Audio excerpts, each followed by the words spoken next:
ਓ ਕਿਦਾਂ ਲੰਬਾ ਕਾਲਿਓ ਆਏ ਲੱਗਦਾ ਦਿਲ ਛੱਡ ਗਏ ਜੋ ਹਿੰਮਤ ਹਾਰ ਗਏ ਜੋ ਓਏ ਮਾਯੂਸ ਹੋ ਗਏ ਜੋ ਨਾ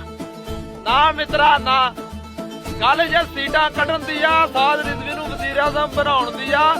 ਤੇ ਫਿਰ ਚਾਹੇ ਦਬ ਜਾਓ ਜੇ ਮੁਹੰਮਦ ਅਰਬੀ ਦੇ ਦੀਨ ਦੀ ਗੱਲ ਆ ਤੇ ਫਿਰ ਅਸੀਂ ਹੋਰ ਉੱਭਰ ਕੇ ਆਵਾਂਗੇ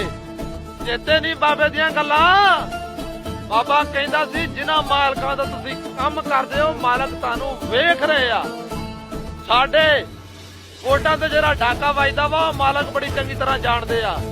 ਲੇਕਿਨ ਅਜ਼ਮਾਇਸ਼ਾਂ ਵੀ ਹੁੰਦੀਆਂ ਨਾ ਤੇ ਸ਼ੇਰੋ ਅਸਿਆ ਦਿਲ ਨਹੀਂ ਛੱਡਣਾ ਹਿੰਮਤ ਨਹੀਂ ਹਾਰਨੀ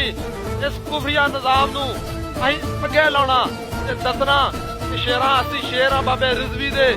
ਆਪਣੇ ਜਜ਼ਬਿਆਂ ਨਾਲ ਆਪਣੀ ਜੁਰਤਾਂ ਦੇ ਨਾਲ ਮੁਹੰਮਦ ਅਰਬੀ ਦਾ ਦੀਨ ਨਫਜ਼ ਕਰਕੇ ਦਿਖਾਵਾਂਗੇ ਤੇ ਵੀਲ ਚੇਅਰ ਵਾਲੇ ਮਰਦ